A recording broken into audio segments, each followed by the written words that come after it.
Bonjour, mon nom est Joanie Asselin et aujourd'hui, on accueille en studio Danielle Vanier. Bonjour. Bonjour, Joanie. Alors aujourd'hui, tu viens nous parler des petits dégus. Oui, Joanie, je te présente Roméo Ici. et Juliette. C'est un petit couple de dégus du Chili. Hein, ça vient du Chili. Et souvent, les gens peuvent les appeler les dégus ou le nom plus connu, c'est les octodons. Alors, c'est des petits rongeurs et qui ont les dents oranges. Oui, je remarque ça depuis tantôt. Là, on voit les petites dents oranges. Chez eux, c'est un signe de santé. S'il y avait des dents blanches, c'est un signe qu'ils seraient malades. Alors, c'est à surveiller les dents chez le dégu. Et ça l'aime beaucoup prendre des bains de sable. Hein? Contrairement aux autres mammifères, les mammifères habituellement se lichent avec leur langue pour se laver. Et lui, il favorise beaucoup le bain de sable. On va lui donner un bain en direct. Vous allez voir, habituellement, il se roule. Il fait son timide. Tu es intimidé par les caméras. Tu es dans le sable, tu peux rouler. Alors, on pourrait peut-être parler de quelque chose en attendant. Oui. Est-ce que c'est un bon animal de compagnie? Oui, c'est vraiment un bon petit animal de compagnie. Ce qui est important, par exemple, c'est si on ne veut pas se retrouver avec beaucoup de petits bébés, de prendre peut-être 2 femelles. Hein, parce que si on prend un mâle et une femelle, on va se retrouver avec beaucoup de petits compagnons à la maison. Et c'est important que si on achète juste un, de s'en occuper, de le sortir régulièrement parce que ces petites bêtes-là peuvent mourir d'ennui si on s'en occupe pas aussi. OK. Alors, un petit peu aux côtés de son alimentation, qu'est-ce que ça mange, un dégu? Ça va manger des petites granules exprès ici qu'on peut montrer à la caméra.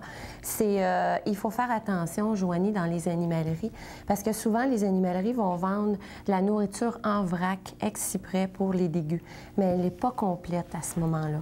Okay. L'important, c'est de prendre 50 chinchilla et 50 cobaye. Pour les mélanger ensemble? Pour les mélanger ensemble. Okay. Alors, et c'est important de leur donner du foin hein, régulièrement et des bâtonnets de pommes, étant donné que c'est des rongeurs. OK. Bien, bien, bien important. Et on a un petit qui est timide pas mal, il veut pas, hein? Est-ce que ça a besoin de suppléments pour la nourriture des fruits et des légumes? Oui, il faut leur donner vraiment des suppléments là, au niveau des fruits et des légumes. Leur donner des carottes pour les dents, c'est excellent. C'est important, par contre, avant de donner n'importe quel fruits et légumes, de s'assurer que c'est les bons. Habituellement, on a toujours des bons volumes qu'on peut référer. Ici, on en a un, ici, si tu veux le montrer, c'est Nos amis les animaux, écrit par le vétérinaire Manon Tremblay. À ce moment-là, tous les bons fruits et légumes sont suggérés à l'intérieur parce que ces petites bêtes-là, ils ne digèrent pas les sucres. Ils deviennent diabétiques. Il y a beaucoup de tests, malheureusement, qui se font dans les laboratoires pour le diabète et aussi les cataractes qui font des tests sur eux, malheureusement. OK. Alors, si jamais on veut avoir plus d'informations, on peut aller voir dans ce livre-là. C'est un bon livre? Oui, un très, très, très bon livre complet. Puis même, je le suggère à toute personne qui veut acquérir un petit animal de compagnie de vraiment acheter le livre pour savoir quoi faire de A à Z pour être bien guidé. OK.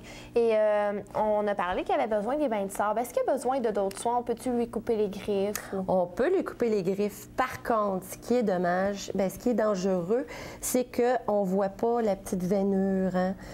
Il y a toujours une petite veine, puis on ne voit pas habituellement la griffe des autres mammifères, on voit au travers. Okay. C'est peut-être préférable de les faire marcher sur un plancher de ciment, puis ou peut-être prendre une petite lime à ongles pour les limer. Mais si, quand on le prend comme ça, là, on sent bien moins ces petites griffes. C'est sûr que si... Je ne sais pas si la caméra voit, là. Si je le mets comme ça, à ce moment-là, on les sent plus, ces petites griffes.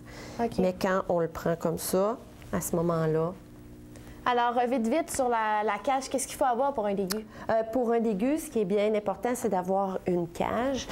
Ça, c'est sûr que l'aquarium, c'est peut-être pas l'idéal, étant donné que ça manque un petit peu d'aération.